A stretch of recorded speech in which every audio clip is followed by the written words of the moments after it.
اقرأ باسم ربك الذي خلق خلق الإنسان من علق আসসালামু আলাইকুম ওয়া রাহমাতুল্লাহি ওয়া বারাকাতুহু আলহামদুলিল্লাহি ওয়াহদাহু ওয়াসসালাতু ওয়াসসালামু আলা রাসূলিল্লাহ বাদ।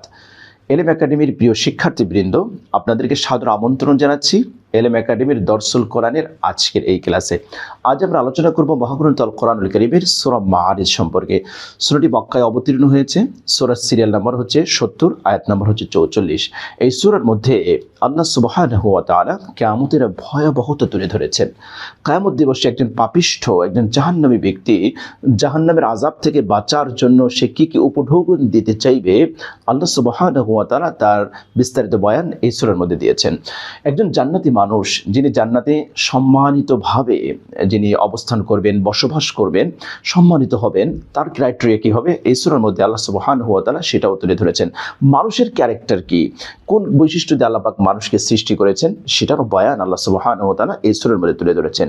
ইরশাদ হয়েছে, সাআলা সাইলুম বিআযাবিন ওয়াকি', একজন প্রশ্নকারী প্রশ্ন করেছে অবশ্যম্ভাবী আযাব সম্পর্কে, অর্থাৎ কিয়ামত সম্পর্কে। এখন এই প্রশ্নকারীকে এ ব্যাপারে কয়েকটি মতামত পাওয়া যায়। একটা মতামত হচ্ছে নজর বিন হারিস, মক্কার একজন পত্তলিক ছিলেন নজর বিন হারিস, যার ব্যাপারে সূরা আনফালের একটা আয়াত নাজিল হয়েছে, ওয়াইদ ক্বালুল্লাহুম্মা ইন কানা হাযা হুয়াল হক মিন ইনদিক ফাআমতির আলাইনা হিজারাতাম মিনাস সামা। স্মরণ করুন ওই সময়ের কথা যখন তারা বলেছিল, হে আল্লাহ, যদি এই কোরআন, এই ইসলাম আপনার পক্ষ থেকে সত্য হয়, আপনার পক্ষ থেকে আসে, তাহলে আপনি আসমান থেকে আমাদের উপরে পাথরের বৃষ্টি বর্ষণ করেন। কত বড় ধৃষ্টতা দেখিয়েছিল তার ব্যাপারে মুফাসসিরিন কিরাম মতামত দিয়েছেন। আরেকটা মতামত এসেছেন যে আবু জাহেল সম্পর্কে, যে আবু জাহেল এই প্রশ্নটি করেছিল। আর আরেকটা মতামত হচ্ছে এই যে রাসূল করিম সাল্লাল্লাহু আলাইহি ওয়াসাল্লাম তার সম্পর্কে, যে তিনি কিয়ামতের আযাব সম্পর্কে জানতে চেয়েছিলেন। লিল কাফিরিনা লাইসা লাহু দাফি', এই আযাব হবে অবিশ্বাসীদের জন্য, কাফেরদের জন্য, যারা আল্লাহকে স্বীকার করেনি, কোরআনকে স্বীকার করেনি, যারা ইসলামকে অস্বীকার করেছে। এই অবিশ্বাসী যারা, অস্বীকারী যারা, অকৃতজ্ঞ যারা, তাদের জন্য এই অবশ্যম্ভাবী আযাব। লাইসা লাহু দাফি', এই আযাব প্রতিহত করার মতো কেউ নেই, এমন কোনো ক্ষমতা কারো নেই যে কিয়ামতের দিবসে আল্লাহর আযাব থেকে কাফেরদেরকে বাঁচাবে, আল্লাহর আযাব থেকে কাফেরদেরকে রক্ষা করবে, সেভ করবে। এরকম কোনো দুঃসাহস কারো থাকবে না, কারো শক্তি থাকবে না, কারো পাওয়ার থাকবে না। মিনাল্লাহি দিল মাআরিজ, ওই আল্লাহর পক্ষ থেকে যিনি মহাসম্মানিত, যিনি অনেক সম্মানী।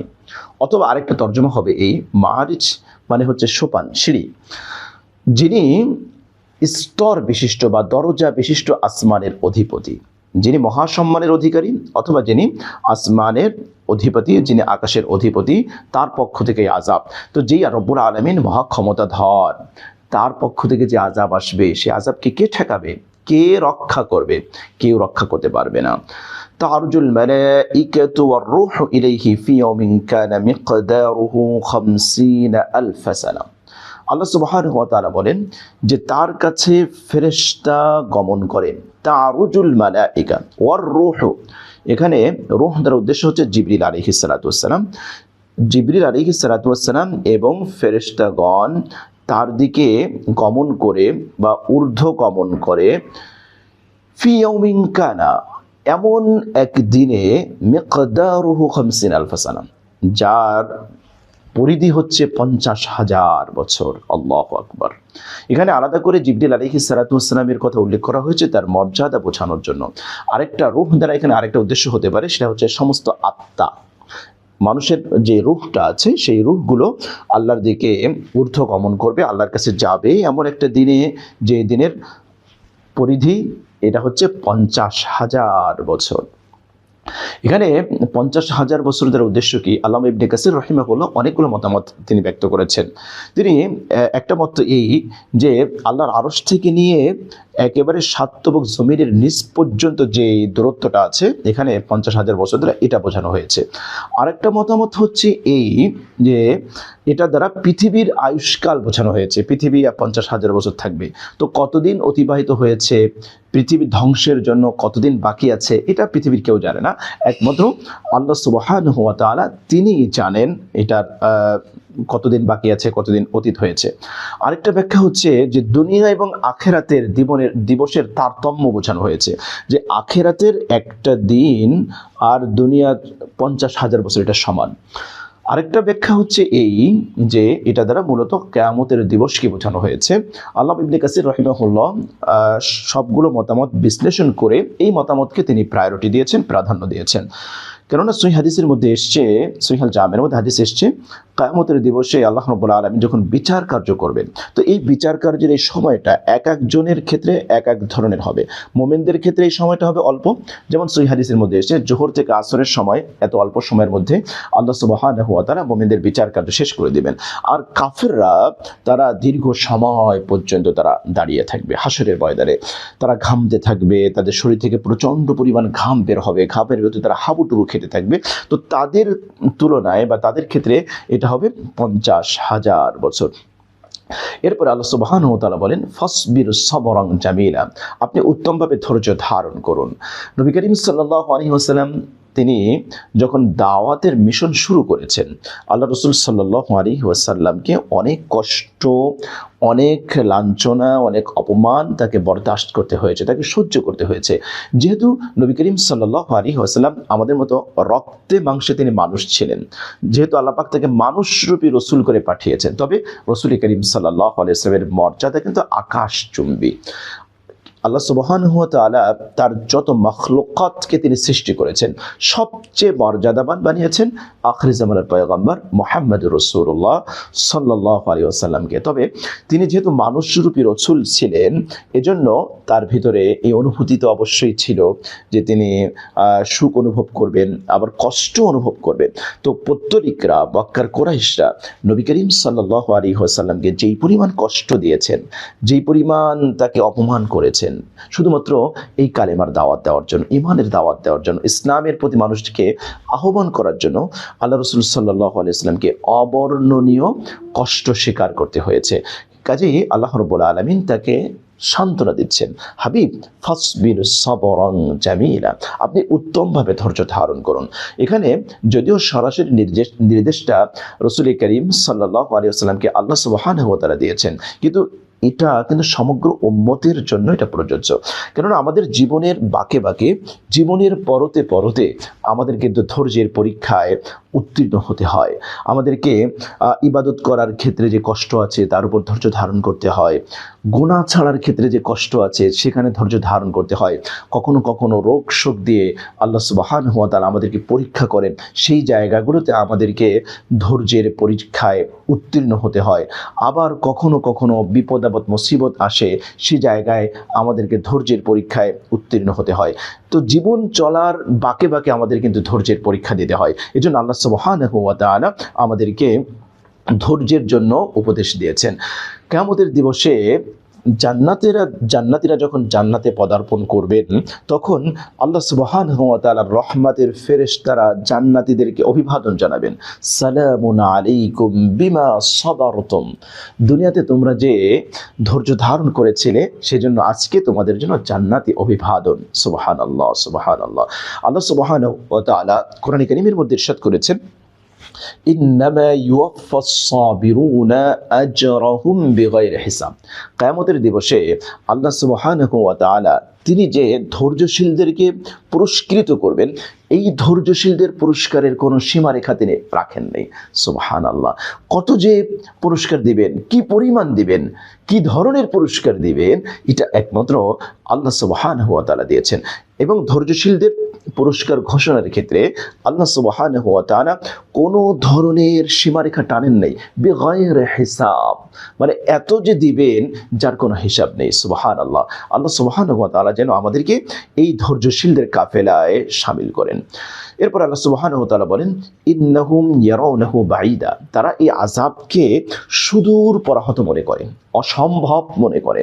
তারা মনে করে যে না, এই আযাব আমাদেরকে কখনো পাকড়াও করবে না, এই আযাব আমাদেরকে গ্রাস করবে না, আমরা কখনো এই আযাবের মাধ্যমে আমরা পাকড়াও হব না। কিন্তু অতীত ইতিহাস যদি তারা একটু বিশ্লেষণ করত, তাহলে তাদের কাছে দেবালোকের ন্যায় এটা স্পষ্ট হতো যে অবশ্যই নাফরমান যারা, অবাধ্য যারা, তাদেরকে আল্লাহ রাব্বুল আলামিন শাস্তি দেন, দুনিয়াতেও শাস্তি দেন, আখিরাতেও শাস্তি দেন। আর পাপের পরিমাণ যখন অতিরিক্ত হয়ে যায়, যখন সীমালঙ্ঘন করতে করতে করতে করতে চরম পর্যায়ে পৌঁছে যায়, তখন আল্লাহ সুবহানাহু ওয়া তাআলা গোটা জাতিকে সমূলে বিনাশ করে দেন। বহু এক্সাম্পল আছে, ভুরি ভুরি এক্সাম্পল আছে।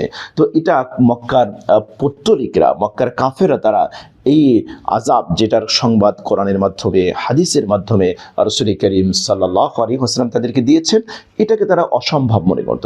আল্লাহ সুবহানাহু ওয়া তাআলা বলছেন, ওয়া নারাহু কারিবা, তোমরা এটাকে সুদূর পরাহত মনে করতে পারো, অসম্ভব মনে করতে পারো, কিন্তু আমি এটাকে একেবারে নিকটে মনে করি। খুব শীঘ্রই এই আযাব তোমাদেরকে পেশ করবে। যেই জিনিস আসবে বা ঘটবে সেটা নিকটেই, কিন্তু মক্কার পৌত্তলিকরা, কাফেররা, তারা এই আযাবকে তারা অসম্ভব মনে করত। আল্লাহ সুবহানাহু ওয়া তাআলা বলেন, ইয়াওমা তাকুনুস সামাউ কাল মুহলি, সেদিন আসমান গলিত ধাতুর মতো হয়ে যাবে। আপনি চিন্তা করতে পারেন, আল্লাহ সুবহানাহু ওয়া তাআলা এই বিশাল আসমান সৃষ্টি করেছেন। আমরা খালি চোখের নীলাভ পর্দার মতো দেখি, কি বিস্তৃত বিশাল আসমান, খুঁটিহীন আসমান আল্লাহ সুবহানাহু ওয়া তাআলা সৃষ্টি করেছেন। কিন্তু কিয়ামত যখন কায়েম হয়ে যাবে, যখন সিংহায় ফুৎকার দেওয়া হবে, তখন এই আসমানগুলো গলিত ধাতুর মতো হয়ে যাবে। যেরকম শীষে বা পারদ, যেগুলো জ্বালালে একেবারে গলিত ধাতু হয়ে পানির মতো প্রবাহিত হয়, আসমানগুলো এরকম বিগলিত হয়ে যাবে, নবমণ্ডলগুলো খসে খসে পড়ে যাবে। কি এক ভয়ঙ্কর অবস্থা হবে, কি এক ভয়াবহ অবস্থা সৃষ্টি হবে কিয়ামতের দিবসে। আল্লাহ বলেন, ওয়াতাকুনুল জিবালু কাল ইহনি, এই যে সুবিশাল পর্বতমালা, এই যে সুবিশাল পাহাড়, কি মজবুত পাথরে পর্বত, কি মজবুতভাবে আল্লাহ পাক এগুলোকে তৈরি করেছেন। জমিনের ভূমণ্ডলের ভারসাম্য ঠিক রাখার জন্য আল্লাহ সুবহানাহু ওয়া তাআলা এই পাহাড়গুলোকে পেরেক স্বরূপ দিয়েছেন। কিয়ামতে যখন সিংহায় ফুৎকার দেওয়া হবে, এগুলো ধ্বনিত পশমের মতো হয়ে যাবে, এগুলো ধ্বনিত তোলার মতো হয়ে যাবে, এগুলো আকাশে উড়তে থাকবে। আসমান যে একেবারে বিগলিত ধাতুর মতো হয়ে যাবে। সূরা তুরের মধ্যে আল্লাহ পাক বলছেন, ইয়াউমা তামুরুস সামাউ মাওরা ওয়া তাসিরুল জিবালুস সাইরা, হঠাৎ আসমান মানুষের মাথার উপর দিয়ে চরকার মতো ঘুরতে থাকবে। কি এক ভয়ঙ্কর দৃশ্য, কি এক ভয়াবহ দৃশ্য এর অবতরণ হবে কিয়ামতের দিবসে। ইদাস সামাউন ফাতারাত, আসমান ফেটে যাবে, বিদীর্ণ হয়ে যাবে। নক্ষত্রগুলো, ওয়া ইদাল কাওয়াকিবুন তাসারাত, আল্লাহু আকবার, নক্ষত্রগুলো খসে খসে পড়তে থাকবে। কি এক ভয়ঙ্কর দৃশ্য হবে। আল্লাহ বলেন, লা ইয়াসআলু হামিমুন হামিমা, কোনো বন্ধু কোনো বন্ধুর কথা জিজ্ঞেস করবে না। এমন একটা সময় হবে কিয়ামতের সময়, বা কিয়ামতের অবস্থা এমন ভয়ঙ্কর রূপে সৃষ্টি হবে, যখন কোনো বন্ধু বন্ধুর কথা জিজ্ঞেস করবে না, বন্ধুর খোঁজ খবর পর্যন্ত নেবে না। আল্লাহু আকবার। লা ইয়াসআলু হামিমুন হামিমা, হ্যাঁ, এমন একটা সময় আসবে যখন মানুষের হিসাব নিকাশ হবে। তখন দুনিয়াতে কার সাথে কার সম্পর্ক ছিল সেগুলো মানুষ খুঁজে খুঁজে বের করবে। সেগুলো মানুষ তখন বুঝবে, বা আল্লাহর সাথে বলবে যে আমার অমুক এক বন্ধু ছিল, অমুক একজন মুহাব্বতের মানুষ ছিল, বা আলেমদের সাথে কাদের সুসম্পর্ক ছিল, হাফেজে কোরআনদের সাথে কাদের সুসম্পর্ক ছিল, তখন খোঁজাবে। কিন্তু এমন একটা সময় আসবে যখন মানুষ কেউ কারো খোঁজ নেবে না। ইউবাসসিরুনহুম, যদিও তারা তাদের চোখের সামনেই থাকবে, সামনে দিয়ে ঘোরাঘুরি করবে, কিন্তু মানুষ নিজেকে নিয়ে এত ব্যতিব্যস্ত থাকবে, এত পেরেশান থাকবে যে বন্ধুর কথা জিজ্ঞেস করার মতো ফুরসত তার হবে না। ইয়াওয়াদ্দুল মুজরিমু লাউ ইফতাদি মিন আযাবি ইয়াউমিইদিন বিবানি, সেদিন পাপিষ্ঠরা কামনা করবে। ইয়াওয়াদ্দুল মুজরিমু, পাপিষ্ঠরা সেদিন কামনা করবে। আল্লাহু আকবার। লাউ ইফতাদি মিন আযাবি ইয়াউমিইদিন বিবানি, যদি এই আযাব থেকে বাঁচার কোনো উপায় থাকতো, তাহলে তারা নিজেদের সন্তান দিয়ে, নিজেদের সন্তানকে উৎসর্গ করে বিনিময় হিসেবে দিয়ে তারা আযাব থেকে বাঁচার জন্য চেষ্টা করত। মানুষ তার সন্তানকে কি পরিমাণ ভালোবাসে, কতটা ভালোবাসে। আল্লাহু আকবার। যে সন্তানের জন্য মানুষ এত পরিশ্রম করে, তার শরীরের রক্তকে পানি করে দেয়, মাথার ঘাম পায়ে ফেলে। মা তার কলিজার টুকরো সন্তানের জন্য কত কষ্ট করে, গর্ভধারণ করে, দুগ্ধ পান করায়। সন্তানের জন্য তার ত্যাগ তিতিক্ষার কোনো শেষ নেই। আল্লাহু আকবার। কিয়ামতের দিবসে এই মা এই বাবা সন্তানকে বিনিময় হিসেবে দিয়ে দেবে যদি আযাব থেকে বাঁচার কোনো সুযোগ থাকে, কিন্তু তাদের সে আশায় ঘুরে বালি, এটা কখনোই হবে না। ও সাহিবাতিহি ও আখি, তার স্ত্রী, তার জীবন সঙ্গিনী, প্রিয়তমাকে প্রিয়তম কত ভালোবাসে। আমরা দেখেছি এই পৃথিবীতে আল্লাহ সুবহানাহু ওয়া তাআলা তার মহাব্বতের 100 ভাগের 1 ভাগ দিয়েছেন। সেই 1 ভাগের কোটি কোটি ভাগের কিঞ্চিত মানুষ পেয়েছে, প্রাণী পেয়েছে। তারপরেও একজন আরেকজনকে কত মহাব্বত করে, কত ভালোবাসে, একজন আরেকজনের জন্য জীবন পর্যন্ত উৎসর্গ করে দেয়। সেই স্বামী সেই স্ত্রীর কথা ভুলে যাবে, সেই স্ত্রী সেই স্বামীর কথা ভুলে যাবে, একজন আরেকজনের পরিচয় পর্যন্ত দিবে না। ইয়াউমা ইয়াফিরুল মারউ মিন আখিহি ওয়া উম্মিহি ওয়া আবি ওয়া সাহিবাতিহি ওয়া বানি। আল্লাহু আকবার। কিয়ামত যখন কায়েম হয়ে যাবে, মানুষ থেকে পলায়ন করবে, তার ভাই থেকে পালাবে, তার সন্তান থেকে পালাবে, তার স্ত্রী থেকে পালাবে, তার বাবা থেকে পালাবে, কেউ কার পরিচয় পর্যন্ত দেবে না। ওয়া সাহিবাতি, স্ত্রীকেও ফিদিয়া স্বরূপ সে পারলে স্ত্রীকে বিনিময় দিয়ে হলেও সে আযাব থেকে বাঁচতে চাইবে। ওয়া আখি, একই মায়ের পেটের সন্তান, ভাই ভাইয়ের জন্য কত কিছু করে, একই রক্ত প্রবাহমান তাদের শরীরে, সেই ভাইকে প্রয়োজনে বিনিময় হিসেবে দিয়ে থাকবে। ওয়া ফাসিলাতিহিল্লাতি তুবি, এবং ওই আত্মীয় স্বজন, ওই জ্ঞাতিগোষ্ঠী যারা বিপদ আপদে তাকে আশ্রয় দিত, এমন জ্ঞাতিগোষ্ঠীকে দিয়েও যদি সে আল্লাহর আযাব থেকে পার পাওয়ার কোনো সুযোগ থাকে, তাহলে সে চেষ্টা করবে এই ভাইকে দিয়ে হলেও সে যেন আল্লাহর আযাব থেকে বাঁচতে পারে, বা বাঁচার জন্য সে আপ্রাণ চেষ্টা করবে, কিন্তু কাজ হবে না। ওয়ামান ফিল আরদি জামিআ সুম্মা ইউনজি, এমনকি তামাম পৃথিবীর সব মানুষকে, সব কিছুকে দিয়ে হলেও সে যদি জাহান্নামের আযাব থেকে বাঁচার কোনো সুযোগ তার জন্য থাকতো, সে এগুলোর সব কিছুর মালিক হলে, তামাম পৃথিবীর সমস্ত মানুষের মালিকও যদি সে হয়, তাহলে এগুলো দিয়ে হলেও সে আল্লাহর আযাব থেকে বাঁচার জন্য চেষ্টা করবে। সুম্মা ইউনজি, তারপরেও সে মুক্তি চাইবে, আল্লাহর আযাব দেখে ভীত বিহ্বল হয়ে যাবে, কিন্তু তখন কোনো সুযোগ থাকবে না, কোনো সুযোগ থাকবে না, এরকম কোনো পথ থাকবে না। কাল্লা ইন্নাহা লাযা, আল্লাহু আকবার। আল্লাহ বলছেন না, কখনো না, এরকম কোনো সুযোগ নেই। দুনিয়াতে লেনদেন করার সুযোগ আছে, মানুষ মানুষকে হেল্প করে, কিন্তু যারা কাফের, যারা বেঈমান, যারা অবিশ্বাসী, যাদের জন্য জাহান্নাম অবধারিত হয়ে গিয়েছে, এই মানুষগুলোর জন্য জাহান্নাম থেকে বাঁচার কোনো সুযোগ নাই, কোনো সুযোগ তাদের জন্য হবে না। আল্লাহু আকবার। কাল্লা, না, কখনো না। ইন্নাহা লাযা, এই জাহান্নামের আগুন তো লেলিহান শিখা। আল্লাহু আকবার। আল্লাহ একেবারে নফি করে দিয়েছেন, একেবারে না করে দিয়েছেন। না, কাল্লা, না, কখনো না। ইন্নাহা লাযা, এই জাহান্নামের আগুন, এটা হচ্ছে লেলিহান শিখা। নাসআতাল লিশাওয়া, যেগুলো শরীর থেকে চামড়াকে আলাদা করে দিবে। আল্লাহু আকবার, আল্লাহু আকবার।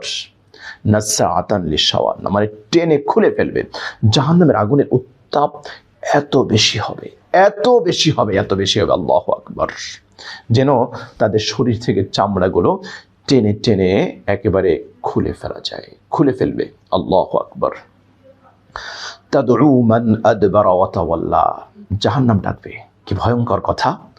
তাদউ, জাহান্নাম ডাকবে, আহ্বান করবে। কোথায়? পাপিষ্ঠরা। মান আদবারা, কোথায়? কোরআন থেকে পশ্চাতে যারা অবস্থান করেছে, যারা কোরআন থেকে বিমুখ হয়েছে। তাদউ মান আদবারা ওয়া তাওয়াল্লা, কোরআনকে পিছনে ফেলে যারা বিমুখ হয়েছে, যারা মুখ ফিরে নিয়েছে, তারা আজ কোথায়? কোরআনকে, ইসলামকে অ্যাভয়েড করে চলেছে। আখির জামানার পয়গম্বর মুহাম্মদুর রাসূলুল্লাহ সাল্লাল্লাহু আলাইহি ওয়াসাল্লাম, তাকে অ্যাভয়েড করে যারা চলেছে, ইসলামকে মাইনাস করে, জীবন থেকে মাইনাস করে দিয়েছে, তাদউ, জাহান্নাম তাদেরকে ডাকবে, আহ্বান করবে। কিয়ামতের দিবসে জাহান্নামকে আল্লাহ সুবহানাহু ওয়া তাআলা তার জবানকে খুলে দেবেন, জবান খুলে দেবেন। জাহান্নাম কথা বলবে। ইয়াউমা নাকুলু লিজাহান্নামা হাল ইমতালাতি ওয়া তাকুলু হাল মিন মাসিদ। সূরা হুজুরাতের মধ্যে আল্লাহ সুবহানাহু ওয়া তাআলা, সূরা কাফের মধ্যে আল্লাহ সুবহানাহু ওয়া তাআলা ইরশাদ করেছেন, ইয়াউমা নাকুলু লিজাহান্নামা, কিয়ামতের দিবসে আমি জাহান্নামকে বলবো, হালিম তালাতি, হে জাহান্নাম তুমি কি পরিপূর্ণ হয়েছ? তখন জাহান্নাম অ্যানসার করবে, জবাব দেবে, ওয়া তাকুলু হাল মিন মাজিদ, আরো জাহান্নামী আছে নাকি, আরো জাহান্নামী আছে নাকি, থাকলে আমাকে দাও, হে রব আরো জাহান্নামী আমার ভিতরে দাও। জাহান্নাম ক্রোধে ফেটে উঠবে। আল্লাহু আকবার। ইদা রাআতহুম মিন মাকানিন বাঈদিন সামিউ লাহা তাগাইয়ুযা ওয়া সাফীরা, জাহান্নাম যখন দূর থেকে জাহান্নামীদেরকে দেখবে, এই পাপিষ্ঠদেরকে দেখবে, তখন জাহান্নাম ক্রোধে ফেটে পড়ার উপক্রম হবে, উদ্বেলিত হয়ে যাবে জাহান্নামদেরকে গ্রাস করার জন্য। আল্লাহু আকবার। আল্লাহ যেন আমাদের সবাইকে জাহান্নাম থেকে নিষ্কৃতি দেন, জাহান্নাম থেকে আল্লাহ পাক যেন আমাদেরকে মুক্ত করেন। এরপর আল্লাহ সুবহানাহু ওয়া তাআলা বলেন, ওয়াজামা ফাআওয়া, জাহান্নাম আরো কাদেরকে ডাকবে? যারা দুনিয়াতে সম্পদকে পুঞ্জীভূত করেছে, সংরক্ষণ করেছে, সম্পদের পাহাড় করে তুলেছে, কিন্তু সম্পদের মধ্যে আল্লাহ সুবহানাহু ওয়া তাআলা যে হক রেখে দিয়েছেন সেই হক তারা আদায় করে নাই। তারা যাকাত আদায় করে নাই, তারা অন্নহীনকে অন্ন দেয় নাই, এতিমের হক দেয় নাই, ভিক্ষুকের হক তারা আদায় করে নাই, শুধুমাত্র সম্পদ জমা করেছে, সম্পদ জমা করেছে। ইয়াহসাবু আন্না মালাহু আখলাদা, তারা মনে করেছে এই সম্পদ তাদেরকে অমর করে রাখবে। পৃথিবীতে যে কোনো কিছুই স্থায়ী নয়, সব ক্ষণস্থায়ী, একেবারে বেমালুম তারা ভুলে গিয়েছে। তারা এটার প্রতি তাদের কোনো ভ্রুক্ষেপই নেই। কি ভয়ানক কথা, কি ভয়ঙ্কর কথা। আল্লাহ সুবহানাহু ওয়া তাআলা বললেন এখানে যে ওয়াজামা ফাআওয়া ইন্নাল ইনসানা খুলিকা হালুয়া। এবার আল্লাহ সুবহানাহু ওয়া তাআলা মানুষকে কিভাবে সৃষ্টি করেছেন তার একটা বয়ান দিচ্ছেন। ইন্নাল ইনসান, নিশ্চয়ই মানুষ, খুলিকা হালুয়া, তাদেরকে সৃষ্টি করা হয়েছে অস্থির চিত্তরূপে। মানুষ একটুতেই অস্থির হয়ে যায়, বেকরার হয়ে যায়, বেচাইন হয়ে যায়, ধৈর্যশীল হতে পারে না। তো আল্লাহ সুবহানাহু ওয়া তাআলা সৃষ্টিগতভাবে মানুষের মধ্যে এই দুর্বলতাটা দিয়েছেন যে মানুষ একেবারে অস্থির চিত্ত। ইদা মাসসাহুশ শাররু জাসুআ, যখন মানুষকে কোনো অকল্যাণ স্পর্শ করে, আল্লাহ সুবহানাহু ওয়া তাআলা মানুষকে পরীক্ষা করার জন্য যদি কোনো বিপদ দেন, কোনো মুসিবত দেন, একেবারে হতাশায় নিমজ্জিত হয়ে যায়, একেবারে হায় হতাশ করে যে আমি শেষ হয়ে গেলাম, মরে গেলাম, আমি মনে হয় আর বাঁচবো না, ইত্যাদি ইত্যাদি। ইদা মাসসাহুশ শাররু জাসুআ ওয়া ইদা মাসসাহুল খায়রু মানুআ, কি বিপরীতমুখী স্বভাব, ক্যারেক্টার মানুষের মধ্যে আল্লাহ পাক দিয়েছেন। বিপদ আসলে মানুষ একেবারে হাই হতাশ। কিছু মানুষ তো আছে বিপদগ্রস্ত যখন হয় এমনভাবে আল্লাহকে ডাকে, মনে হচ্ছে যেন তার পৃথিবীতে আর কোনো কাজ নাই, শুধু সে দিনরাত আল্লাহকে ডাকতে থাকে, আল্লাহর অভিমুখী হয়। কিছু মানুষের ক্যারেক্টার তো এমন আছে যে বিপদে পড়লে আল্লাহকে বাদ দিয়ে বিভিন্ন দেবদেবী, পীর, ফকির, তাদের কাছে দৌড়াদৌড়ি করে, তাদের কাছে ধর্ণা দেয়, তাদের কাছ থেকে এই বিপদ মুক্তির প্রত্যাশা করে। এই সকল মানুষ যেভাবে মখলুকের কাছে দৌড়াদৌড়ি করে, ছোটাছুটি করে, এর অর্ধেকও যদি আল্লাহ সুবহানাহু ওয়া তাআলার কাছে ছোটাছুটি করত, আল্লাহ সুবহানাহু ওয়া তাআলার দিকে ফিরে আসতো, আল্লাহর উপর তাওয়াক্কুল করত, ভরসা করত, তাহলে আল্লাহ সুবহানাহু ওয়া তাআলা এই বিপদ থেকে উদ্ধার করতেন। তাহলে বিপদে পড়লে মানুষ অস্থির হয়। আবার আল্লাহ সুবহানাহু ওয়া তাআলা যখন ওই মানুষটাকে কল্যাণ দেন, কোনো ধন সম্পদ দেন, কোনো কিছু আল্লাহ পাক কোনো নেয়ামত তাকে দান করেন, তখন একেবারে কৃপণ হয়ে যায়, একেবারে বখিল হয়ে যায়। তার মানে হচ্ছে মানুষের মধ্যে সম্পূর্ণ বিপরীতমুখী কিছু ক্যারেক্টার, কিছু স্বভাব আল্লাহ সুবহানাহু ওয়া তাআলা দিয়েছেন। তবে ইল্লাল মুসাল্লিন, যে সকল মানুষ নামাজি, যারা মুসল্লি, নিয়মিত যারা সালাত আদায় করে, তাদের কথাটা আল্লাহ পাক এক্সেপশনালভাবে, আলাদাভাবে আল্লাহ সুবহানাহু ওয়া তাআলা রেখেছেন। কেননা এই যে উপরের দুইটা জিনিস, উপরের দুইটা ব্যাড হ্যাবিট, যে একেবারে বিপদ আসলে হতাশায় ভুগে যাওয়া, আবার কোনো কল্যাণ প্রাপ্ত হলে একেবারে কৃপণ হয়ে যাওয়া, বখিল হয়ে যাওয়া, এই দুইটা ব্যাড হ্যাবিট থেকে যদি আমাদেরকে বাঁচতে হয়, আমাদেরকে সালাত আদায় করতে হবে। আল্লাহ সুবহানাহু ওয়া তাআলা প্রথম যে কোয়ালিটিটা উল্লেখ করলেন, এই দুইটা থেকে আলাদা, তারা হচ্ছে নামাজ আদায়কারী, ইল্লাল মুসাল্লিন। কেননা নামাজ আমাদেরকে ধৈর্য শেখায়, নামাজ আমাদেরকে সময় অনুবর্তিতা শেখায়, নামাজ আমাদেরকে আল্লাহ অভিমুখী হতে শেখায়, নামাজ আমাকে বিপদে ধৈর্য ধরতে শেখায়। কোরআন কারীমের মধ্যে আল্লাহ পাক চমৎকার বলেছেন, ওয়াস্তাঈনু বিস-সাবরি ওয়াস-সালাত, তোমরা সালাত এবং ধৈর্যের মাধ্যমে আল্লাহর কাছে সাহায্য চাও। তোমরা ধৈর্য এবং সালাতের মাধ্যমে আল্লাহর কাছে সাহায্য চাও। সুতরাং যারা নিয়মিত সালাত আদায় করে তারা ধৈর্যশীল হয়, তারা যে কোনো বিপদ আপদে তারা আল্লাহর অভিমুখী হয়। কেননা একজন বান্দা যখন নামাজে দাঁড়ায়, নিয়মিত নামাজ পড়ে, আল্লাহর সাথে তার একটা কানেকশন তৈরি হয়ে যায়, আল্লাহ সুবহানাহু ওয়া তাআলার সাথে তার একটা হৃদ্যতা তৈরি হয়ে যায়, তার একটা গভীর সম্পর্ক স্থাপিত হয়। কেননা দৈনিক 5 বার যখন একজন মানুষ নামাজ পড়ে, তো 5 বার যখন আল্লাহর সাথে তার সম্পর্ক নবায়ন হচ্ছে, সম্পর্ক গভীর হচ্ছে, কথোপকথন হচ্ছে। নবী করিম সাল্লাল্লাহু আলাইহি ওয়াসাল্লাম বলেছেন, সহিহ মুসলিমের হাদিস, একজন বান্দা যখন নামাজে দাঁড়ায়, এই নামাজ হচ্ছে কনভারসেশন, একটা কথোপকথন। কার সাথে? আল্লাহ এবং তার বান্দার মধ্যে। নবীজি বলেছেন, বান্দা যখন নামাজে দাঁড়িয়ে সূরা ফাতিহা শুরু করে আলহামদুলিল্লাহি রাব্বিল আলামিন, আল্লাহ সুবহানাহু ওয়া তাআলা তখন বলে হামিদানি আবদি, আমার বান্দা আমার প্রশংসা করেছে। সুবহানাল্লাহ সুবহানাল্লাহ। তার মানে নামাজের মধ্যে একজন বান্দা আল্লাহর সাথে কথা বলছে, নামাজের মাধ্যমে একজন মানুষ আল্লাহর সাথে কথোপকথন করছে। আল্লাহু আকবার। একজন বান্দা যখন বলে আর রহমানির রহিম, আল্লাহ সুবহানাহু ওয়া তাআলা বলে আসনা আলাইহি আবদি, আমার বান্দা আমার গুণকীর্তন করছে। এই নামাজ কোথায়? আমরা কি এই নামাজ ফিল করতে পারি? এই নামাজ আমরা কি রিয়েলাইজ করতে পারি? আমি যখন নামাজে দাঁড়াচ্ছি আমার ফিলিংসটা কেমন হয়? আমি যখন আমার জবান দিয়ে আলহামদুলিল্লাহি রাব্বিল আলামিন উচ্চারণ করি, আমার কর্ণকুহরে কি আল্লাহর সেই আওয়াজগুলো প্রতিধ্বনিত হয়, ধ্বনিত হয়? আমার কানের ভিতরে কি সেই আওয়াজটা বাজে যে আমার আল্লাহ আরশে আজিম থেকে আমার আল্লাহ আমার এই সূরা ফাতিহার, আমার এই নামাজের মধ্যে কোরআন তিলাওয়াতের জবাব দিচ্ছে? বান্দা আস্তে পড়ুক, জোরে পড়ুক, যেভাবেই পড়ুক না কেন, আল্লাহ সুবহানাহু ওয়া তাআলা সেই আওয়াজ শুনছেন, তার জবাব দিচ্ছেন। হামিদানি আবদি, আসনা আলাইহি আবদি। বান্দা যখন বলে মালিক ইয়াউমিদ্দিন, আল্লাহ সুবহানাহু ওয়া তাআলার তরফ থেকে জবাব দেওয়া হয় মাজ্জাদানি আবদি, আমার বান্দা আমার বড়ত্ব প্রকাশ করেছে। আল্লাহু আকবার। এরপরে বান্দা যখন বলে ইয়াকা না'বুদু ওয়া ইয়াকা নাস্তাঈন, এখান থেকে বান্দার সাথে আল্লাহর আরো সম্পর্কের ডেপথ হয়ে যায়। দেখুন, এতক্ষণ পর্যন্ত আলহামদুলিল্লাহি রাব্বিল আলামিন, আর রহমানির রহিম, মালিক ইয়াউমিদ্দিন, এই শব্দগুলো হচ্ছে গায়েবের, মানে অনুপস্থিত।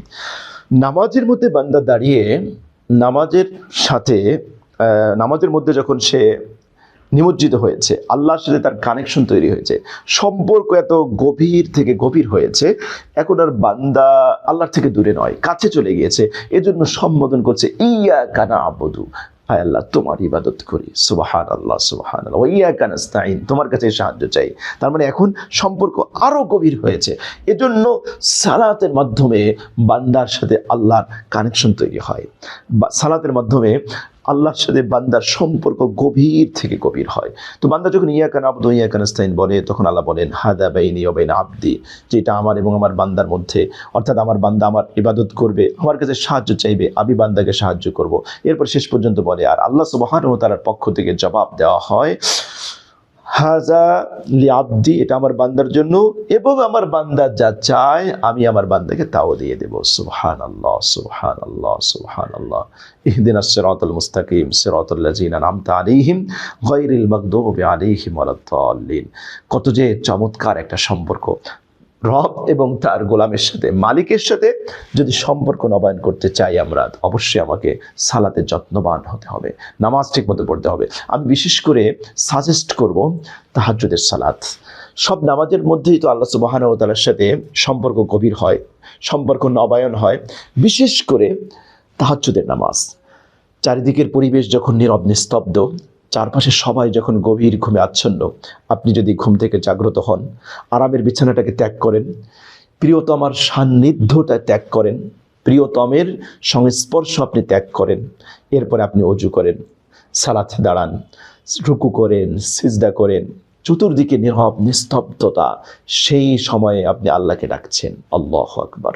তখন আল্লাহর সাথে আপনার সম্পর্কটা কত গভীর হবে, কত গভীর হবে প্রিয় ভাই। একটু চিন্তা করি। ধরুন এক ব্যক্তি তার ফ্যাক্টরিতে গিয়েছে, যাওয়ার পরে দেখলো যে ফ্যাক্টরির কর্মকর্তা তাদের ডিউটি হচ্ছে 8টা থেকে 4টা পর্যন্ত বা 10টা থেকে 4টা পর্যন্ত, সবাই চলে গিয়েছে। মাত্র মুষ্টিমেয় কিছু কর্মকর্তা কর্মচারী তারা একনিষ্ঠভাবে কিছু কাজ করে যাচ্ছে। এই কাজ করাটা তাদের জন্য কোনো বাধ্যবাধকতা ছিল না, কিন্তু মালিক হঠাৎ এসে দেখলো যে তার কিছু কর্মকর্তা, কিছু কর্মচারী কিছু কাজ রয়েছে, সেই কাজগুলো সে করে যাচ্ছে একেবারে একনিষ্ঠভাবে। বলেন তো এই মালিক কত খুশি হবে? ঠিক একইভাবে চারিদিকের পরিবেশ যখন নীরব, নিস্তব্ধ, পিনপতন নীরবতা, আপনি সেই মুহূর্তে ঘুম থেকে জাগ্রত হলেন, আপনি তাহাজ্জুদের সালাতে দাঁড়িয়ে গেলেন। আপনার দৃষ্টান্ত কেমন জানেন?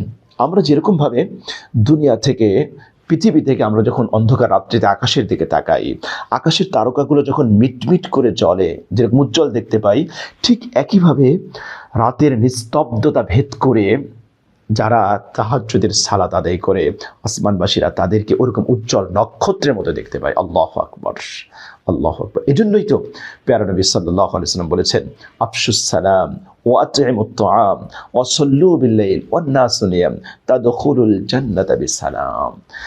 তিরমিজির হাদিস, নবীজি বলেছেন, তোমরা সালামের প্রচার প্রসার ঘটাও, তোমরা অন্নহীনকে অন্ন দাও, তোমরা গরিবকে খাবার খাওয়াও। এরপরে নবীজি বললেন, ওয়াসল্লু বিল-লাইল, রাতের বেলা তোমরা নামাজ আদায় করো, ওয়ান নাসু নিয়াম, যখন মানুষ ঘুমিয়ে থাকে। তাহলে কি লাভ? তাদখুলুল জান্নাতা বিসালাম। কিয়ামতের দিবসে মানুষ যখন অস্থির থাকবে, মানুষ যখন পেরেশান থাকবে, বেকারার থাকবে, আল্লাহ সুবহানাহু ওয়া তাআলা তখন বলবে, এই তিন বৈশিষ্ট্যওয়ালা মানুষদেরকে বলবে, তোমরা নিরাপদে নির্বিঘ্নে জান্নাতে চলে যাও। সুবহানাল্লাহি ওয়া বিহামদিহি, সুবহানাল্লাহিল আযীম। আল্লাহ সুবহানাহু ওয়া তাআলা যেন আমাদেরকে এই কাফেলায় শামিল করেন, আমিন। এরপরে আল্লাহ সুবহানাহু ওয়া তাআলা বলেন, তাহলে মানুষের ওই ব্যাড হ্যাবিট থেকে এক নম্বরে যারা মুক্ত থাকবে তারা হচ্ছে সালাত আদায়কারী। 2 নম্বর, আল্লাযীনা হুম আলা সালাতিহিম দাঈমুন। শুধু সালাত আদায় করলে চলবে না যে মাঝে মাঝে পড়ি, মাঝে মাঝে ছাড়ি, এরকম না। সালাতে একেবারে কন্টিনিউয়াসলি সালাত আদায় করতে হবে। সালাতিহিম দাঈমুন, সালাত সংরক্ষণকারী হতে হবে। 5 ওয়াক্ত সালাত তো আদায় করবেই, ওয়াক্ত মতো আদায় করতে হবে। তারপরে রুকু সিজদাতে ঠিক মতো করতে হবে, ফাঁকি ঝুঁকি দেওয়া চলবে না, নামাজের মধ্যে চুরি করা চলবে না। নবীজি সাল্লাল্লাহু আলাইহি ওয়াসাল্লামের পরিভাষায় যদি বলি, তাহলে সবচেয়ে বড় চোর হচ্ছে যে ব্যক্তি নামাজের মধ্যে চুরি করে। খবরদার, আমরা যেন নামাজের মধ্যে চুরি না করি। ওয়াল্লাযীনা ফি আমওয়ালিহিম হাক্কুম মালুম। এরপর আল্লাহ বললেন, যাদের ওই চরিত্র থেকে মুক্ত কারা থাকবে? যাদের সম্পদের মধ্যে নির্দিষ্ট হক আছে, অধিকার আছে। আল্লাহু আকবার। আপনি সম্পদ উপার্জন করেছেন, আপনি সম্পদশালী হয়েছেন, আপনি নিসাবের মালিক হয়েছেন, আপনাকে যাকাত দিতে হবে। আল্লাহ সুবহানাহু ওয়া তাআলা বলছেন যে এই সম্পদের মধ্যে একটা নির্দিষ্ট হক, অধিকার, রাইটস আল্লাহ পাক নির্ধারণ করে দিয়েছেন। কাদের জন্য? লিসসাইলি ওয়াল মাহরুম, যারা ভিক্ষুক, যারা বঞ্চিত, যারা উপার্জন করতে পারে না, বঞ্চিত, যারা গরিব, অসহায়, এই মানুষগুলোর জন্য যাদের সম্পদ একটা হক থাকে। মানুষগুলো এমন যেন না হয় যে সম্পদ পুঞ্জীভূত করে, সম্পদ জমা করে। আচ্ছা, আমাদের সম্পদ উপার্জনের পিছনে আমাদের এত মেহনত, এত মুজাহাদা, এত কষ্ট, এত কিছু, এই সম্পদ কতটুকু আমাদের সাথে যাবে? মৃত্যুর সময় কি যাবে? 3 টুকরা সাদা কাফনের কাপড়। আমরা যদি পুরুষ হই তাহলে 3 টুকরা সাদা কাফনের কাপড়, আর যদি মহিলা হই তাহলে 5 টুকরো সাদা কাফনের কাপড়। এই তো আমাদের সম্পদ, এটাই তো আমাদের সাথে যাবে, এটাই তো আমরা নিয়ে যেতে পারবো। সব কিছু এখানে রেখে যেতে হবে। আল্লাহ সুবহানাহু ওয়া তাআলা বলছেন, ওয়ালাকাদ জিতুমুনা ফুরাদা কামা খালাকনাকুম আউওয়ালা মাররা। সূরা আনআমের মধ্যে আল্লাহ সুবহানাহু ওয়া তাআলা বলছেন, বান্দা, তোমরা তো আমার কাছে একেবারে একা একা আসছো। ওয়ালাকাদ জিতুমুনা ফুরাদা কামা খালাকনাকুম আউওয়ালা মাররা। প্রথমবার যেভাবে সৃষ্টি করেছিলাম ঠিক সেইভাবে তোমরা আমার কাছে এসেছো। ওয়া তারাকতুম মা খাওয়ালনাকুম ওয়ারাআ যুহুরিকুম। আমি তোমাদেরকে যে নাজ নিয়ামত দিয়েছিলাম, যে সম্পদ দিয়েছিলাম, অঢেল সম্পত্তির মালিক বানিয়েছিলাম, তোমাকে আমি বিত্তশালী বানিয়েছিলাম, ধনী বানিয়েছিলাম, কিন্তু সব নিয়ামত, সব সম্পদ তো পিছনে রেখে এসেছো, দুনিয়ায় রেখে এসেছো। সুতরাং প্রিয় ভাই, যে হক, যে অধিকার আমাদের সম্পদের মধ্যে গরিব, মিসকিন, অসহায়, দুস্থ এই মানুষগুলোর জন্য রাখা হয়েছে, অবশ্যই আমরা এগুলো ঠিক মতো আদায় করবো ইনশাআল্লাহ। ওয়াল্লাযীনা ইউসাদ্দিকুনা বিয়াউমিদ্দিন, যারা কিয়ামত দিবসে বিশ্বাসী। কিয়ামত দিবসে অনেক মানুষই বিশ্বাস করে না। বর্তমান আধুনিক যুগে অনেক সংশয়বাদী আছে যারা পরকাল সম্পর্কে সংশয়ে ভুগছে। নাস্তিকরা তো আছেই, আর কাফের যারা আছে তারা তো আছেই। কিন্তু এই মানুষগুলো তারা বিচার দিবসে, কিয়ামত দিবসের প্রতি তারা বিশ্বাস করবে। তারা তাসদীক বিল গায়েব, গায়েবের যতগুলো বিষয় আছে সব বিষয়ে তারা বিশ্বাস স্থাপন করবে। ওয়াল্লাযীনা হুম মিন আযাবি রাব্বিহিম মুশফিকুন, সবচেয়ে ইম্পর্টেন্ট একটা জায়গা। আল্লাহ সুবহানাহু ওয়া তাআলা বলছেন যে তারা তাদের রবের আযাব সম্পর্কে ভীত সন্ত্রস্ত। এটা মুমিনের একটা সিফত, মুমিনের একটা ক্রাইটেরিয়া, মুমিনের একটা বৈশিষ্ট্য যে আল্লাহর আযাবের ব্যাপারে কখনোই সে নিরাপদ হবে না। আল্লাহর আযাবের ব্যাপারে কখনোই সে একেবারে নিজেকে নিরাপদ ভাববে না। এরকম ভাবার কোনো সুযোগ নেই।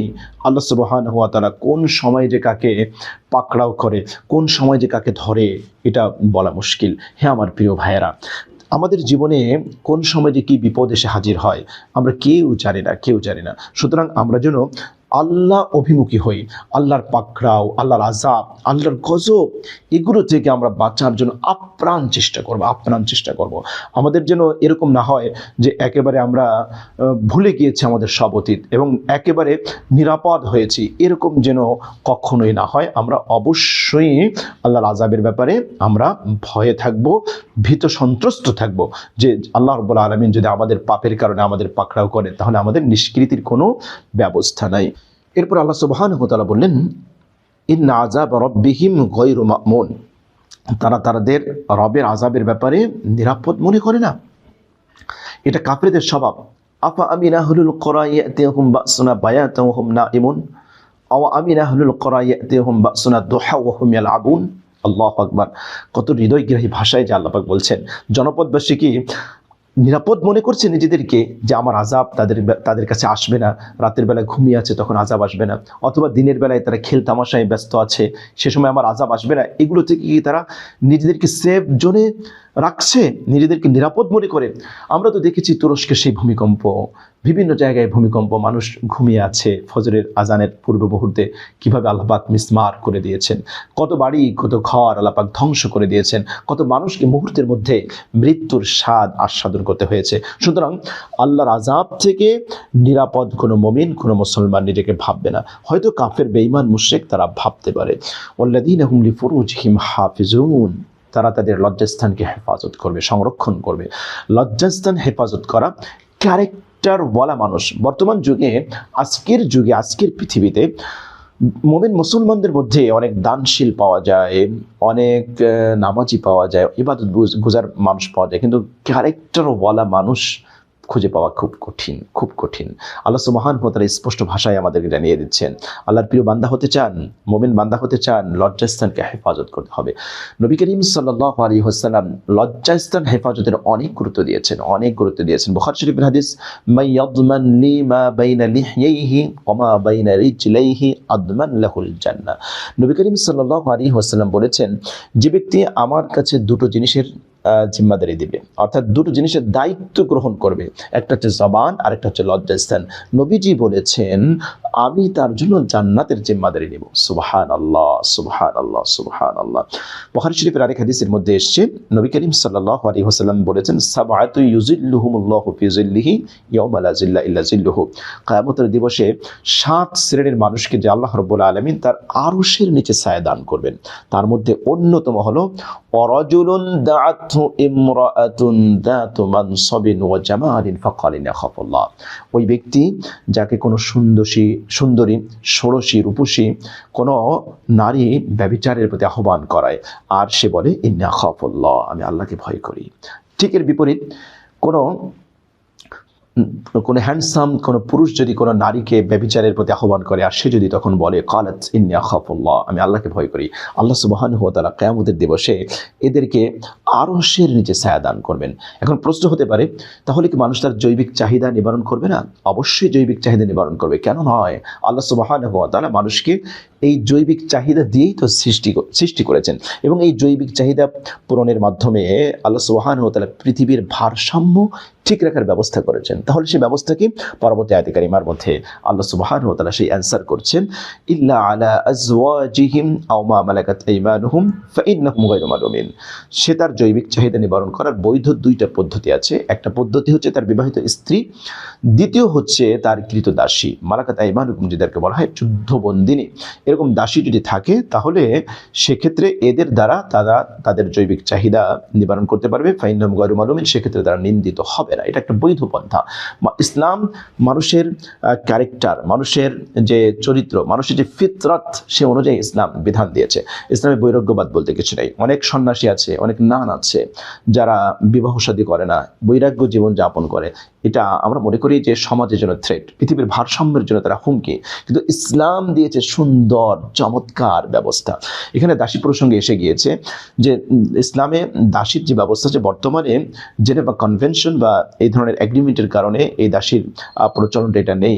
নাস্তিকরা অনেক সময় এটা নিয়ে বেশ ট্রোল করে থাকে। তো ইসলাম কখনো এমন কোনো সিদ্ধান্ত যায় না যেটা আত্মঘাতী হবে। আবার যদি যুদ্ধ হয় বা তারা যদি আমাদের মুসলিম নারীদেরকে যুদ্ধবন্দিনী হিসেবে তারা ব্যবহার নিয়ে যায়, তো সেক্ষেত্রে আমরা ছেড়ে দেবো তাদেরকে, তারা আমাদেরকে বন্দি করে রাখবে, এটা হতে পারে না। যাই হোক, আরও অনেক কারণ আছে, সেগুলো আজকে আমাদের টপিকের সাথে রিলেটেড না, আমরা ওই দিকে যাচ্ছি না। তাহলে মানুষের বৈধভাবে জৈবিক চাহিদা পূরণের দুইটা পন্থা আছে, একটা হচ্ছে তার স্ত্রী, আরেকটা হচ্ছে তার দাসী।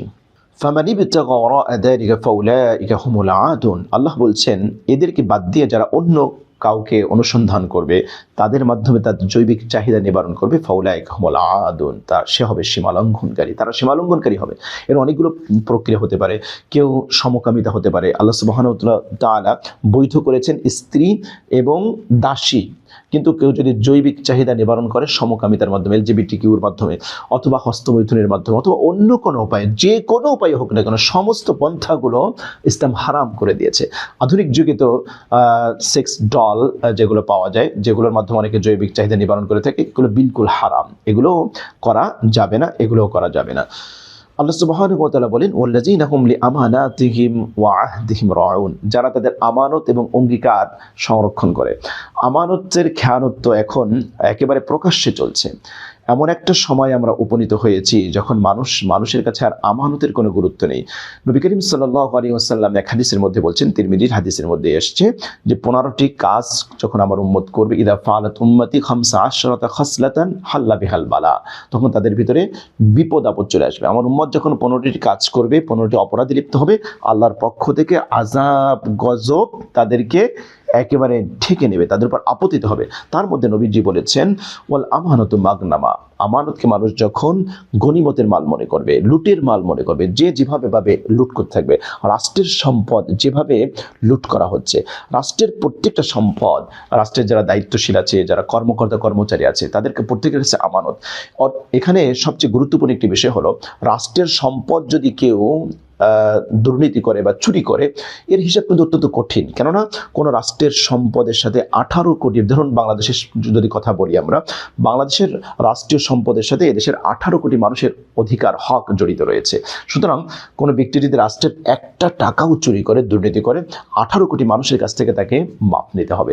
আপনি যদি কোনো এক ব্যক্তির কোনো সম্পদ আপনি তসরুফ করেন, আপনি যদি দুর্নীতি করেন বা চুরি করেন, ওই এক ব্যক্তি মাফ করে দিলে কিন্তু মাফ হবে। কিন্তু রাষ্ট্রের সম্পদ যদি কেউ চুরি করে, দুর্নীতি করে, বিদেশে পাচার করে, তাহলে সেক্ষেত্রে কিন্তু সমস্ত মানুষের মাপ নিতে হবে। আল্লাহ সুবহানাহু ওয়া তাআলা কোরআন কারীমের অন্যত্র ইরশাদ করেছেন, ইন্নাল্লাহা ইয়া'মুরুকুম আন তুআদ্দুল আমানাতি ইলা আহলিহা, যে আল্লাহ তোমাদের নির্দেশ দিচ্ছেন তোমরা তোমাদের আমানতকে যথাস্থানে পৌঁছিয়ে দাও। এমন একটা সময় আসবে যখন আমানতের খেয়ানত প্রচুর পরিমাণে হতে থাকবে। নবীজি বলেছেন, লা ঈমান লিমান লা আমানাতা লা, ওই ব্যক্তির তো ঈমান নাই যে ব্যক্তির আমানতদারিতা নাই। যদিও মুহাদ্দিসিন কিরাম হাদিসের ব্যাখ্যা করেছেন যে যারা আমানতের খেয়ানত করে তারা একেবারে কাফের হবে না বটে, কিন্তু তারা পরিপূর্ণ ঈমানদার হতে পারবে না। ওয়ালা দীন লিমান লা আহদা লা, যে ব্যক্তি অঙ্গীকার পূরণ করে না তার কোনো দিন নাই। এখানে আল্লাহ সুবহানাহু ওয়া তাআলা দুটোরই গুরুত্ব দিয়েছেন, ওয়াল্লাযীনা হুম লিআমানাতিহিম ওয়া আহদিহিম রাউন, যারা আমানত রক্ষা করে এবং অঙ্গীকার পূরণ করে, এদেরকে ওয়াল্লাযীনা হুম লিআমানাতিহিম ওয়া আহদিহিম রাউন। আল্লাহ সুবহানাহু ওয়া তাআলা এখানে দুটো কথারই উল্লেখ করেছেন, দুটো গুণেরই উল্লেখ করেছেন, আমানতের কথা, অঙ্গীকার রক্ষার কথা। অন্যত্র আল্লাহ সুবহানাহু ওয়া তাআলা ইরশাদ করেছেন, ইয়া আইয়ুহাল্লাযীনা আমানু আউফু বিল উকুদ, তোমরা তোমাদের অঙ্গীকার, তোমাদের চুক্তি, এগুলোকে পূর্ণ করো। ওয়াল্লাযীনা হুম আলা সালাতিহিম ইউহাফিজুন। আল্লাহ সুবহানাহু ওয়া তাআলা সালাতের কথা আবার রিপিট করেছেন। আগে বলেছে দাইমুন, এখানে বলেছে হাফিজুন।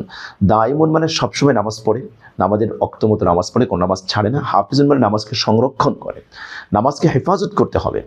নামাজকে আল্লাহ পাক যেভাবে পড়তে বলেছেন, তার রাসূল কারীম সাল্লাল্লাহু আলাইহি ওয়াসাল্লাম যেভাবে আমাদেরকে শিক্ষা দিয়েছেন, সেভাবে আমাদের নামাজ পড়তে হবে। নবীজি বলেছেন সল্লু, তোমরা নামাজ পড়ো, কামা রাআইতুমুনি উসাল্লি, যেভাবে আমাকে নামাজ পড়তে দেখো তোমরা সেভাবে নামাজ আদায় করো। সুতরাং আল্লাহ রসুলের শেখানো নামাজ আমাদেরকে পড়তে হবে। নামাজ যেভাবে রুকু করা দরকার সেভাবে রুকু করতে হবে, সিজদা করতে হবে, তাসবিহগুলো পড়তে হবে, খুশু একাগ্রতা, আল্লাহর ভয়, আল্লাহর ভালোবাসা, এগুলো থাকতে হবে। এগুলোর সাথে নিয়েই নামাজ আমাদেরকে পড়তে হবে।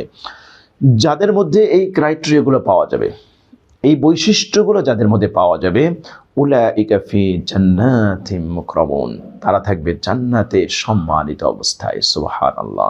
তারা জান্নাতে সম্মানের সাথে তারা জীবন যাপন করবে, সেখানে তাদের জীবনটা ওইভাবে চলতে থাকবে, মহা সম্মানে থাকবে। সুতরাং এই যে ক্রাইটেরিয়া, এই যে বৈশিষ্ট্যগুলো আল্লাহ সুবহানাহু ওয়া তাআলা এতক্ষণ পর্যন্ত বয়ান দিয়েছেন, আমাদের ট্রাই করা উচিত অবশ্যই আমরা যেন এই বৈশিষ্ট্যগুলো অর্জন করতে পারি, এবং যাদেরকে আল্লাহ সুবহানাহু ওয়া তাআলা জান্নাতে সম্মানের সাথে রাখবেন, সম্মানিত জায়গায় রাখবেন, সম্মানিত মেহমান হিসেবে রাখবেন। নুজুলাম মিন গফুরির রহিম। সুবহানাল্লাহ। দয়াময়, ক্ষমাশীল আল্লাহর পক্ষ থেকে মেহমানদারি এটা হবে। সুবহানাল্লাহ। আমরা যেন সেই কাফেলায় শামিল হতে পারি, আল্লাহ আমাদেরকে তৌফিক দান করেন, আমিন। এরপরে আল্লাহ সুবহানাহু ওয়া তাআলা বলেন, ফামালিল্লাযিনা কাফারু কিবালাকা মুহতিঈন। কাফেরদের কি হলো, অবিশ্বাসীদের কি হলো, তারা তোমার দিকে ঊর্ধ্বশ্বাসে ছুটে আসে। মুহতিঈন একেবারে ঊর্ধ্বশ্বাসে, মানে কোনো ধরনের হুচট খেলো কিনা, পড়ে গেল কিনা, ডানে বামে তাকানোর কোনো ফুরসত নেই। তো আল্লাহ সুবহানাহু ওয়া তাআলা বলেন যে কাফেররা এভাবে আপনার দিকে ছুটে আসে। আনিল ইয়ামিন, ডান দিক থেকে, ওয়া আনিশ শিমাল, বাম দিক থেকে, ইসিন, একেবারে দলে দলে দলে দলে তারা আপনার দিকে এভাবে ছুটে আসে, ঊর্ধ্বশ্বাসে পাগলের মতো ছুটে আসে। এই কারণ কি? তারা কি সত্য গ্রহণ করার জন্য আসে? তারা কি এটা এজন্য আসে যে আপনার কাছে সত্য নেবে? না, তারা আসে আপনার কালাম শুনে, আপনার কথা শুনে, কিন্তু পর মুহূর্তে এটা নিয়ে ট্রল করে, এটা নিয়ে ঠাট্টা বিদ্রুপ করে।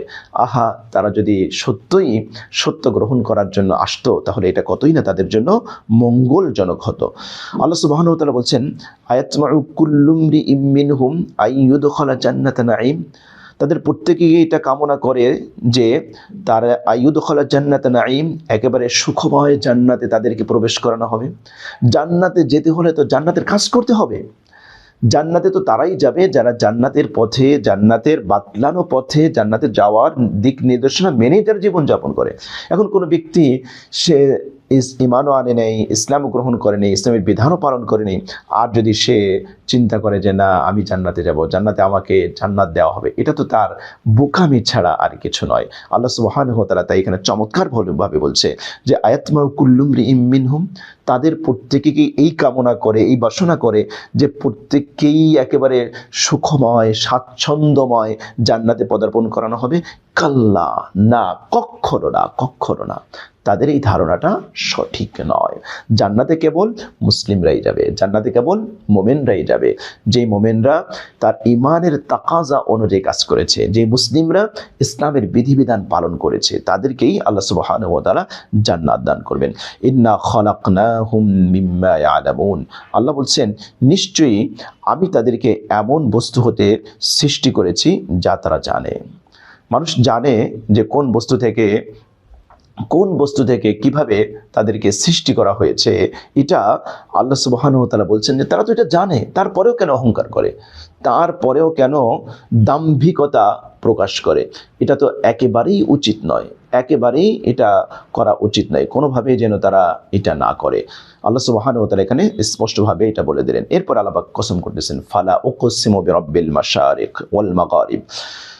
ফালা উকসিমু বিরাব্বিল মাশারিক ওয়াল মাগারিব, উদয়াচল এবং অস্তাচলের আল্লাহ পাক কসম করেছেন। ফালা, আমি কসম করছি, বিরাব্বিল মাশারিক ওয়াল মাগারিব, উদয়াচল এবং অস্তাচল সমূহের। এখানে ফালা উকসিমু বিরাব্বিল মাশারিক মানে অনেকগুলো উদয়াচল। এটা সায়েন্টিফিক ব্যাখ্যা আছে যে সূর্য এক জায়গা থেকে প্রত্যেকদিন উদিত হয় না, আবার এক জায়গায়ও অস্তমিত হয় না। ইন্না লাকাদিরুন, আল্লাহ রাব্বুল আলামিন কসম করে তিনি বলছেন ইন্না লাকাদিরুন, নিশ্চয়ই অবশ্যই আমি সক্ষম, আমি ক্ষমতাবান। কিসে ক্ষমতাবান? আলা আন নুবাদদিলা খায়রাম মিনহুম ওয়া মা নাহনু বিমাসবুকিন, তাদের থেকে উত্তম সৃষ্টি নিয়ে আসতে, এদেরকে পরিবর্তন করে অন্য কোনো সৃষ্টি নিয়ে আসতে আমি রব্বুল আলামিন সক্ষম, আমি ক্ষমতাবান, আমার এই ক্ষমতা আছে, আমার এই কুদরত আছে, আমি ক্ষমতাওয়ালা। ওয়া মা নাহনু বিমাসবুকিন, আর তারা আল্লাহর কিছুই করতে পারবে না, আল্লাহকে পরাভূত করতে পারবে না, আল্লাহকে মানে একেবারে ছোট করে তুচ্ছ করে তারা অনেক কিছু করবে, এটা কখনোই সম্ভব নয়। আল্লাহ সুবহানাহু ওয়া তাআলা এরপরে তার হাবিবকে নির্দেশ দিচ্ছেন ফাদারহুম, আপনি তাদেরকে ছেড়ে দেন, ইয়াখুদু ওয়া ইয়ালআবু, তারা খেলতামাশায় লিপ্ত থাকুক, তারা দুনিয়ার অনর্থক কাজে লিপ্ত থাকুক, তারা তাদের সমালোচনায় তারা ব্যস্ত থাকুক, ছেড়ে দিন তাদেরকে। আপনার কাজ হচ্ছে দাওয়াত দেওয়া, দাওয়াত যদি গ্রহণ না করে তাহলে তাদের ব্যাপারে এত পরেশান হওয়ার কোনো দরকার নেই। আল্লাহ সুবহানাহু ওয়া তাআলা বলছেন ফাদারহুম ইয়াখুদু ওয়া ইয়ালআবু হাত্তা ইউলাকু ইয়াওমাহুমুল্লাযী ইউআদুন, আপনি তাদেরকে ছেড়ে দিন, তারা খেল তামাশায় লিপ্ত থাকুক, তারা দুনিয়ার মোহে ব্যস্ত থাকুক, ভোগ বিলাসে তারা মত্ত থাকুক, অনর্থক কাজে তারা লিপ্ত থাকুক, এতে আপনার কিছু যায় আসে না। হাত্তা ইউলাকু ইয়াওমাহুমুল্লাযী ইউআদুন, ওই দিনের সাক্ষাৎ না আসা পর্যন্ত, যে দিনের প্রতিশ্রুতি তাদেরকে দেওয়া হয়েছে। এভাবেই কাফেররা, বেঈমান যারা আছে তারা এভাবেই তাদেরকে চলবে, তারা এই কাজগুলো এইভাবেই করতে থাকবে। অর্থাৎ তাদেরকে যতই বোঝানো হবে তারা বুঝবে না, যতই তাদেরকে যতই হৃদয়গ্রাহী ভাষায়, যতই তাদেরকে বোঝানো হবে তারা বুঝবে না, যতই হৃদয়গ্রাহী ভাষায় উপস্থাপন করা হবে তারা এটা মানবে না। ইয়াউমা ইয়াখরুজুনা মিনাল আজদাতি সিরাআ, যেদিন তারা কবর থেকে বের হবে দ্রুত, কান্নাহুম ইলা নুসুবি ইউফিদুন, নির্দিষ্ট একটা লক্ষ্য বস্তুর দিকে দ্রুত তারা ধাবিত হবে। অর্থাৎ কবর থেকে বিক্ষিপ্ত পঙ্গপালের ন্যায় সেদিন মানুষ বের হবে, বের হয়ে হাসরের ময়দানের দিকে মানুষ ছুটতে থাকবে। লক্ষ্য একটাই হবে হাসরের ময়দান। কান্নাহুম ইলা নুসুবি ইউফিদুন, যেন কোনো একটা লক্ষ্য বস্তুতে তাদেরকে তাড়িয়ে নেওয়া হচ্ছে, সেই দিকে তারা দ্রুত ধাবিত হবে, দ্রুত তারা সেই দিকে অগ্রসর হবে। কিন্তু তাদের অবস্থা কেমন হবে? খাশিআতান আবসারুহুম, তাদের দৃষ্টি থাকবে অবনমিত। তারহাকুহুম জিল্লা, মনে হবে যেন একেবারে অপদস্থতা, অপমান, লাঞ্ছনা, গঞ্চনা তাদেরকে ঘিরে ধরেছে। যালিকাল ইয়াউমুল্লাযী কানু ইউআদুন, এটা তো সেই দিন যেই দিনের প্রতিশ্রুতি তাদেরকে দেওয়া হয়েছে। আল্লাহু আকবার। লক্ষ লক্ষ কোটি কোটি মানুষ থাকবে কিয়ামতের দিবসে। সেই দিন কিছু মানুষের চেহারা হবে চাঁদের মতো উজ্জ্বল। ইয়াউমা তাবিয়াদ্দু ওয়ুজুহু ওয়া তাসওয়াদ্দু ওয়ুজুহ। আল্লাহু আকবার। কিছু চেহারা হবে একেবারে ঝলমলে পূর্ণিমার চাঁদের মতো উজ্জ্বল, আর কিছু চেহারা হবে একেবারে কুৎসিত, মনে হচ্ছে সমস্ত অপমান তাদের চেহারাকে গ্রাস করে নিয়েছে। তারা হবে অবিশ্বাসী, তারা হবে মুশরিক, তারা হবে বেঈমান, তারা হবে নন মুসলিম। আল্লাহ সুবহানাহু ওয়া তাআলা এখানে সেটাই বললেন, খাশিআতান আবসারুহুম তারহাকুহুম জিল্লা। কিয়ামতের দিবসের এই লাঞ্ছনা তো কাটানোর কোনো উপায় নাই। প্রিয় ভাইয়েরা, দুনিয়ার অপমান, অপদস্থতা এগুলো ক্ষণিকের। একজন আপনাকে অপমান করলো, এখন মনে আছে তো, একটু পরে আপনি ভুলে যাবেন, একটু পরে আর মনে থাকবে না। আবার কেউ আপনাকে একটু আঘাত দিয়েছে, আঘাতটা ভুলে যাবেন। কিন্তু কিয়ামতের দিবসের এই অপমান, এটা কি ভোলার মতো? এই লাঞ্ছনা, এই গঞ্চনা, এটা কি ভোলার মতো? এটা কেমনে ভুলবেন? এটা তো অনন্ত অসীমকাল, এটার শুরু আছে শেষ নাই। যে শাস্তি, যে আযাবের শুরু আছে শেষ নাই, শেষ নাই, শেষ নাই। চতুর্দিক থেকে মৃত্যুর যন্ত্রণা তাদেরকে ঘিরে ধরবে। অমা হুয়া বিবাইয়িত, অথচ তারা মৃত্যুবরণ করবে না, অথচ তারা মৃত্যুবরণ করবে না। মৃত্যুবরণ করবে কিভাবে? কিয়ামতের দিবসে তো মৃত্যুকেই জবাই করে দেওয়া হবে, মৃত্যু ঘটে যাবে। তো মৃত্যুর যদি মৃত্যু ঘটে যায়, তাহলে সেই জায়গায় তো মৃত্যুবরণ করা কারো পক্ষে সম্ভব না। এজন্য জান্নাতীরা জান্নাতে অনন্ত অসীমকাল থাকবে, চিরস্থায়ী জাহান্নামীরা জাহান্নামেও অনন্ত অসীমকাল থাকতে হবে। শেষ যে মেসেজটা আল্লাহ সুবহানাহু ওয়া তাআলা দিয়েছেন, খাশিআতান আবসারুহুম, তাদের দৃষ্টি থাকবে অবনমিত। কোনো একজন অপরাধী, দুনিয়াতে যদি কোনো একজন অপরাধীকে ধরে আনা হয়, সেই অপরাধীকে যদি বিচারের কাঠগড়ায় দাঁড় করানো হয়, অপরাধীর চেহারাটা কীরকম মলিন থাকে, কীরকম কালো থাকে। সেই অপরাধী না কারো দিকে চোখ তুলে তাকাতে পারে, না কারোর সাথে হাসি মুখে কথা বলতে পারে, না তার কোনো কিছু ভালো করে বলতে পারে। কেন? সে অপরাধী। তো দুনিয়ার একজন অপরাধী যদি এই অবস্থা হয়, আখিরাতে সেই মহান রব্বুল আলামিন, রাজাধিরাজ, যিনি মহাশক্তিধর, তার সামনে যখন মানুষ দাঁড়াবে তার কি অবস্থা হবে, কি ভয়াবহ অবস্থা তার হবে। আল্লাহু আকবার, আল্লাহু আকবার, আল্লাহু আকবার।